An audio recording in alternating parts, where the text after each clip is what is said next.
문제들을 참고해서 조금 빠르고 직관적으로 문제 풀고 넘어갈 건데요. 2점짜리 11번 봅니다. 표는 T도시에서 농도가 서로 다른 두 가지 A 수용액을 혼합한대. 그러니까 얘네들 혼합해서 만든 게 가고 얘네들 혼합해서 만든 게 나고 얘네들 혼합해서 만든 게 다예요. 어쨌든 A랑 물이 섞여 있는 원액들을 두 가지 혼합한 거기 때문에 가나다도 모두 다 A 수용액이다 라고 우리가 이해해 줄 수 있는 거고, 근데 가는요 이 용액의 농도를 몰농도로 알려주고 용액의 부피를 알려줬어. 그럼 우리가 이렇게 생긴 애랑 이렇게 생긴 애를 혼합을 할 거고 물도 안 넣어줬죠. 그럼 몰농도 개념만 알고 있으면 문제 풀 수 있는데, 몰농도는 용액의 부피분의 용질의 양이잖아. 그럼 봐봐 얘들아, 가는 이렇게 생긴 원액 두 개를 혼합했는데 얘네 둘 용액의 부피가 어때? 부피가 똑같이 Vml야. 근데 몰농도비가 몇 대 몇이야? 1대 2야. 그럼 이 용액 안에 들어있는 용질의 양이 몇 대 몇이라는 거야? 용액의 부피가 V로 똑같은데 몰농도가 얘가 2배 더 진하면 용질의 양은 뒤에 있는 애가 2배 더 많다는 거잖아. 그것만 설명하실 수 있으면 되고요. 그럼 얘는 용질의 양이 N몰만큼 들어있으면 얘는 2N몰만큼 들어있는 거야. 그럼 이렇게 생긴 애를 혼합했을 때 그 용액의 몰농도를 여전히 물어봅니다. 그럼 우리는 가용액에 대해서 부피와 용질의 양을 설명할 수 있으면 되는데, 가용액은 이렇게 생긴 용액이랑 이렇게 생긴 용액 혼합했으니까 2V ml겠죠. 가용액은요 이만큼 들어있는 용액이랑 이만큼 들어있는 용액 혼합했으니까 용질 3N몰만큼 들어있겠죠. Vml에 N몰 들어있는 용액의 몰농도를 A로 받았어. 그럼 2Vml에 3N몰 들어있으면 2분의 3 A몰 농도가 되겠죠. 해서 기억 보기가 맞다 라고 체크해 줄 수 있으면 몰농도 공식 자유자재로 활용할 수 있는 거고, 동일하게 나와 다 볼 건데요. 나는요 용액의 농도를 무슨 농도로 줬다? 퍼센트 농도로 줬다. 퍼센트 농도는요 용액의 질량분의 용질의 질량 곱하기 100을 한 것이 퍼센트 농도가 되는 거죠. 그래서 우리 이 용액에 대해서 한번 해석을 해볼 건데, 나용액은 A% Wg이랑 2A% Wg을 혼합한 거야. 그럼 내가 Wg짜리에 대해서 비교를 하는데 퍼센트 농도가 몇 대 몇이니까? 1대 2니까 이 용액에 들어있는 용질의 질량과 이 용액에 들어있는 용질의 질량이 몇 대 몇이다? 1대 2다라고 설명할 수 있죠. 그럼 나 혼자 미지수 활용해보면 여기 용질이 Wg만큼 들어있으면, 여기 W 있으니까 Xg만큼 들어있으면 여기는 2Xg만큼의 용질이 들어있다. 내가 미지수 맘대로 설정할 수 있잖아. 그럼 그래놓고 니은 보기는 이 용액의 퍼센트 농도를 여전히 물어보니까 우리는 나의 용액의 질량과 용질의 질량 알고 있으면 됩니다. 이 용액은 W짜리랑 W짜리 혼합했으니까 용액은 2Wg이죠. 그리고 Xg이랑 2Xg 들어있는 용액 혼합했으니까 용질의 질량은 3Xg이고 거기다 100을 곱하면 돼. Wg의 용질 Xg 들어있는 게 A%래. 근데 2Wg의 용질 3X 들어있는 거니까 퍼센트 농도는 1.5A% 농도다 라고 바로 설명하실 수 있으면 되고,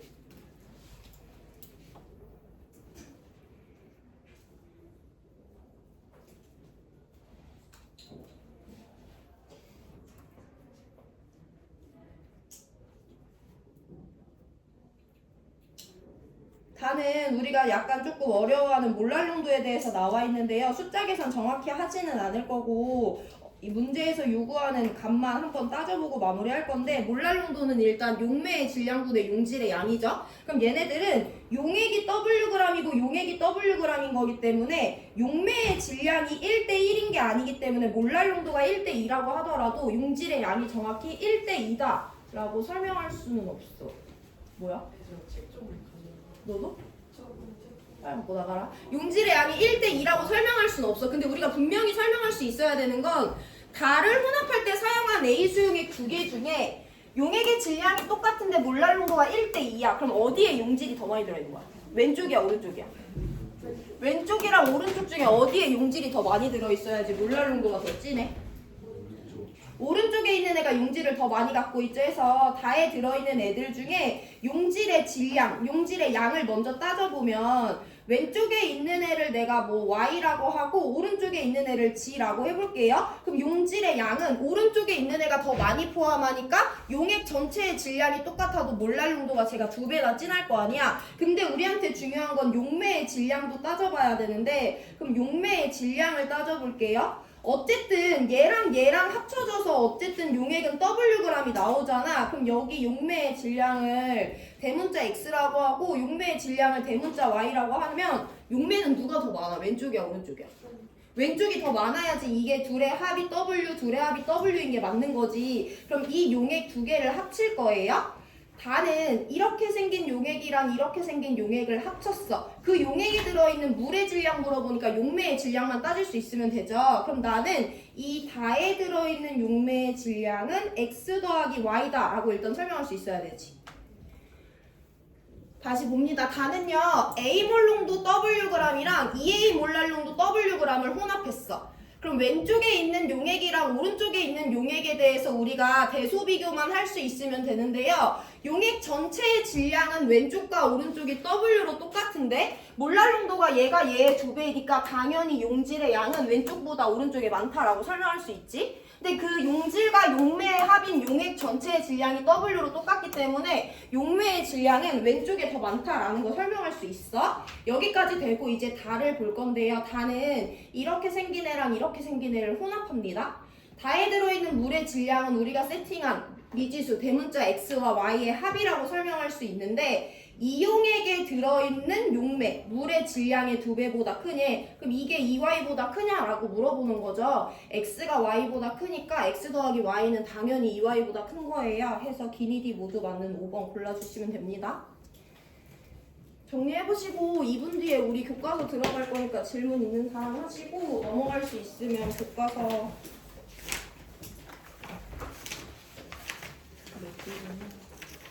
42페이지 피세요.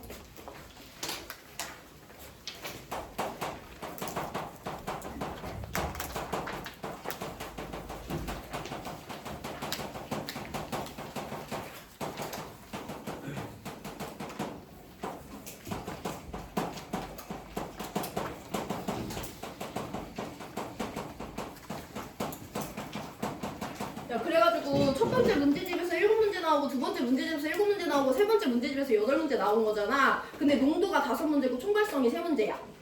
뭐 알아서 중요성 파악해가지고 공부하시면 되고 묽은 용액의 총괄성 들어갈 거예요. 교과서 42페이지 피고.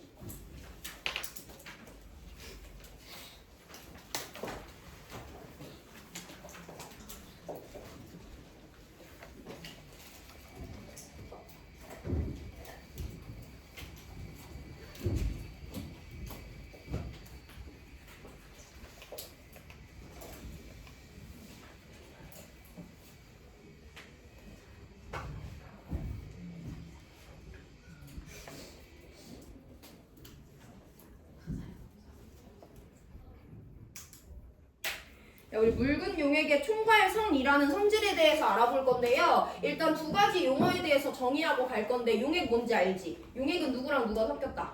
용질이랑 용매가 섞였다? 근데 어떤 용액이래? 묽은 용액이래. 우리가 이걸 시험 문제에서 중요하게 다룰 것은 아니지만 일단 우리는 농도가 연한 용액에 대해서만 설명할 수 있는 성질에 대해서 설명할 거고요. 그 성질들을 총합해서 총괄성이라고 부릅니다. 근데 총괄성 들어봤어? 못 들어봤어? 총괄성이란 단어 들어본 적 있어? 없지. 해서 총괄성이 뭔지 먼저 짚어보고 교과서에서 용어 한번 쓱 훑어보고 설명 들어갈 건데 42페이지 쭉 읽을 거예요. 밑줄 치라고 하는데 치시면 됩니다. 밑줄 칩니다. 순수한 용매에 용질을 녹인 묽은 용액은 용질의 종류랑 관계없이 용질의 입자수, 즉 농도로 결정되는 성질을 갖고 있다. 이게 총괄성이야. 뭔지 감은 안 오겠지만 일단 읽어놓고 그냥 읽어요. 묽은 용액에서 나타나는 여러 가지 성질을 알아보자. 그냥 계속 읽어요. 용액의 증기압력 내림입니다. 설탕물의 증기압력과 순수한 물의 증기압력은 같나? 다음 탐구에서 순수한 용매와 용액의 증기압력을 비교해볼 거야. 그 결과 43페이지 그냥 읽어요. 비위발성 용질이 녹아있는 용액의 증기압력이 순수한 용매의 증기압력과 다른 까닭이 무엇인지 궁금해. 밑줄 칩니다. 용액에서는 용매 입자와 용질 입자 사이에 인력이 작용한다.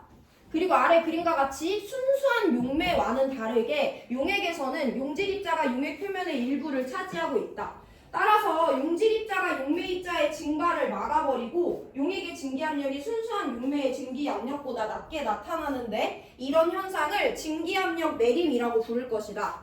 용액의 농도가 진해지면 증기압력은 더욱 낮아지겠다. 그림 이따 볼 거고 다시 밑줄 칩니다. 오른쪽 그림에서 용액의 증기압력 내림, 대문자 델타 P라고 보통 표현하거든요.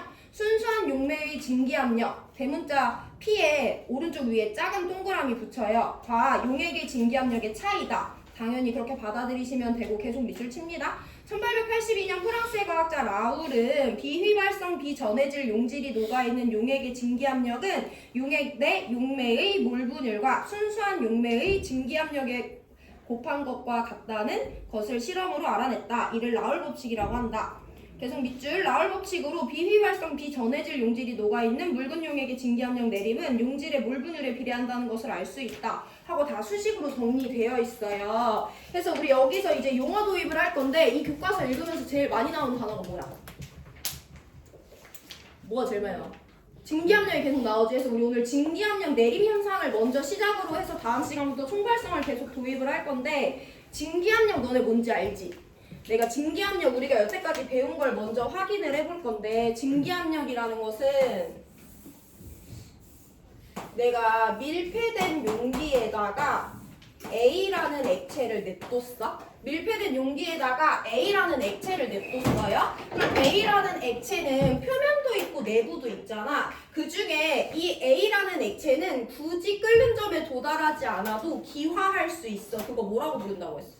증발이라고 부른다고 했죠. 해서 우리가 여태까지 배운 개념을 먼저 도입을 해보면 액체가 있어. 그럼 얘는 끓는 점에 도달하지 않아도 액체 표면에 있는 입자들은 액체 내부에서 모든 방향의 입자들에 둘러싸여 있는 애들보다 주변 분자들과 상호작용을 약하게 하지. 그래서 내가 주변 분자들과 상호작용을 끊기가 쉽잖아. 그 말은 이 상호작용이 끊겨서 기체 분자로 자유롭게 날아가는 게 쉽다고 했잖아. 그래서 액체들은요 끓는 점에 도달하지 않더라도 액체 표면에서 쉽게 기화가 일어날 수 있고 우리 그걸 증발이라고 한다고 했어. 증발해가지고 기체 분자가 날아갔어. 근데 이 기체 분자들이 여기 뚜껑이 막혀 있으니까 이 통 밖으로 나갈 수 있다 없다? 없다. 그럼 이 기체 분자들은 여전히 계속 자유롭게 운동하다가 통을 때릴 거 아니야. 그로 인해 나타나는 압력을 우리 증기압력이라고 부른다고 했죠. 이걸 분명히 이해하고 있어야 돼. 그럼 내가 이제 이 상황을 조금 더 자세히 이해하기 위해서 얘가 H2O 리퀴드라고 해봐. 근데 내가 여기다가 누구를 준비할 거냐면 A 수용액을 준비할 거예요. A 수용액도 어쨌든 액체입니다. 그럼 이 A 수용액에 있어서 내가 용매인 물 분자를 하얀 동그라미로 표현할 거고 용질인 A 분자를 노란 동그라미로 표현할 거야. 얘는 순수한 물이니까 흰색 분자만 있지. 근데 얘는 A랑 물이 섞인 용액이라며. 그럼 여기는 흰색 분자도 있고 노란 색깔 분자도 있을 거 아니야. 그래서 그거를 내가 표면에 대해서만 조금 그려보면 이렇게 생겼어요. 이제 내가 여기서 증발에 대해서 설명해 볼 건데 어쨌든 우리 물의 증발에 대해서 한번 살펴봅니다. 증발 여기랑 여기 중에 어디서 증발이 더 잘 되는지 확인을 해볼 건데 증발은 액체 전체에서 일어나 표면에서만 일어나? 표면에서만 일어나지? 근데 여기는 만약에 표면에 입자가 10개 들어간다면 10개가 다 증발할 수 있는 물 분자지. 얘는 순수한 물이니까. 근데 얘는 10개의 분자가 표면에 존재할 수 있으면 물만 있어. A도 섞여 있어. A도 섞여 있네. 그러면 여기는 표면에 증발할 수 있는 물 분자가 10개나 있는데 여기는 7개밖에 없대. 그럼 물 분자는 둘 중에 어디서 더 많이 증발하겠어? 당연히 여기서 더 많이 증발하겠죠. 한 가지 더. 물이 있었어. 거기다 내가 A를 섞었어. 그랬더니 얘네들이 섞여서 A 수용액이 됐네. 그럼 여기서 뭘 구별해야 되냐면 얘들아 물에다가 기름을 넣었어. 얘네들 섞여 안 섞여? 안 섞여. 근데 내가 물에다가 A를 넣었어. 그럼 얘네들이 섞여서 A 수용액이 됐대. 물은 아무하고나 섞이는 게 아니고 자기가 좋아하는 애하고만 섞일 수 있어요. 그럼 얘는 A 수용액이 됐다는 거는 물은 A를 좋아한대 안 좋아한대? 좋아한다는 거야. 그럼 여기서 우리가 어떤 걸 자연스럽게 받아들여야 되냐면 물 분자들끼리 달라붙어 있는 순수한 물이 있었어. A들끼리 달라붙어 있는 A라는 물질이 있었어. 얘네 둘이 섞여서 A 수용액이 됐다는 것은 이런 애들끼리 존재하는 게 아니라 흰색이랑 노란색이 섞였다는 거죠. 그럼 여기서 우리가 자연스럽게 뭘 받아들일 수 있어야 되냐면 흰색끼리의 상호작용보다 노란색끼리의 상호작용보다 흰색과 노란색이 상호작용이 훨씬 더 잘하기 때문에 용액으로 섞였다라고 이해를 해줘야 돼요. 용액은 아무나 되는 게 아니라 그 용매랑 용질이 잘 섞이는 경우에만 균일한 혼합물인 용액이 될 수 있거든요. A 수용액이 이미 됐다는 것은 물만 있을 때, A만 있을 때보다 물과 A가 섞였을 때 더 안정하다는 거니까 물 분자끼리의 상호작용보다 A 분자끼리의 상호작용보다 물과 A 사이의 상호작용이 더 세다는 거야. 그럼 여기 봐봐. 물만 있을 때랑 A 수용액이 되었을 때 표면에 있는 물 분자의 수도 줄어들었지.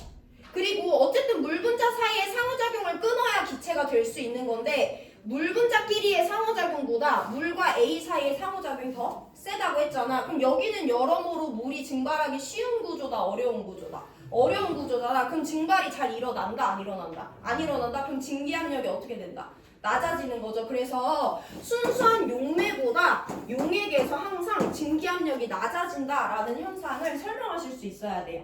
뭐 이유를 물어보진 않지만 어쨌든 증기압력이 낮아지는 걸 설명하실 수 있어야 되고 그 이유는 표면을 차지하는 용매 분자수가 줄어드는 것도 있고 용매와 용질 사이의 상호작용이 워낙 세다 보니까 그 전 순수한 용매만 있을 때보다 이걸 끊고 지나가기 어렵기 때문이다 라는 이유도 있는 거예요. 이게 이해가 되시면 왜 용매보다 용액의 증기압력이 낮은지 설명하실 수 있어야 되고 그럼 용매에다가 용질을 넣었을 때 증기압력이 낮아지는 거잖아. 우리 그런 현상을 있는 그대로 직관적으로 증기압력 내림이라고 부릅니다. 자, 이 현상을 이해했으면 이제 정량적으로 수식만 도입하면 되는데 얼마나 낮아지는데요? 라고 물어볼 수 있어. 얼마나 낮아지는지는 어떻게 결정되냐면 용질의 질량이 아니라 용매의 질량이 아니라 여기 표면적에서 A라는 분자수가 얼마나 차지하는지 물이라는 분자수가 얼마나 차지하는지에 따라 증기압력이 얼마나 유지되는지 달라질 거 아니야. 그래서 증기압력 내리는요 결국엔 용매와 용질의 입자수에 의존하는 값이다 라는 걸 이해하실 수 있어야 돼요. 그래서 증기압력 내림이라는 건 결국엔 용매의 순수한 증기압력에다가 X 용질의 물 분율을 곱해주면 된다라고 구해주시면 돼요. 아니면 용액의 증기압력은 누구냐면 내가 순수하게 있을 때보다 낮아져. 얼마큼 낮아지냐면 용액 안에서 내가 차지하는 몰 분율만큼만 내가 유지할 수 있는 거야. 그래서 용액의 증기압력을 물어볼 수도 있고 용매가 용액이 되는 과정에서 증기압력이 얼마나 낮아졌는지 물어볼 수도 있어요. 어쨌든 기준은 다 순수한 용매일 때 용매의 증기압력인데 용질의 몰 분율을 곱해주면 증기압력이 얼마나 낮아졌는지고 용매의 몰 분율을 곱해주면 그래서 지금 용액의 증기압력이 얼마냐라는 거고 결국엔 얘네들을 모두 다 이해하기 위해서는 왜 A와 물의 분자수가 이들의 증기압력에 영향을 미치는지 이해하시면 됩니다. 43페이지 그림 한번 볼 건데요. 제가 여기 조금 이상하게 그린 그림이 거기 컬러로 잘 나와 있죠. 순수한 용매일 때는 표면이 다 보라색깔로 차 있어. 근데 용액이 되면 보라색 사이에 노란색이 껴들어가 있어. 그럼 일단 보라색이 차지하는 면적이 줄어들었으니까 보라색의 증발이 느려지겠죠? 근데 여기서 또 보라색끼리의 상호작용보다 보라색과 노란색 사이의 상호작용이 더 세대. 그럼 보라색은 노란색과의 상호작용을 끊는 게 더 힘드니까 여러모로 날아가기 어려워지겠지. 해서 보라색만 있을 때보다 보라색과 노란색이 섞였을 때 증기압력이 더 낮아진다라는 걸 이해하시면 되고 이걸 이해했다는 건 결국엔 이 표면에서 보라색이 차지하는 양과 노란색이 차지하는 양에 의해서 증기압력이 얼마나 낮아진다는 것을 이해했다는 거기 때문에 물, 용매와 용질의 입자수가 증기압력 내림에 영향을 미친다. 그래서 증기압력이 얼마나 낮아졌는지를 물어보면 용질의 물 분율을 이용해서 그래서 지금 용액의 증기압력이 얼마인지 물어보면 용매의 몰 분율을 이용해서 문제 푸시면 돼요. 여기까지 해서 일단 증기압력 내림 개념 다 봤으니까 문제 한번 풀어볼 건데 문제는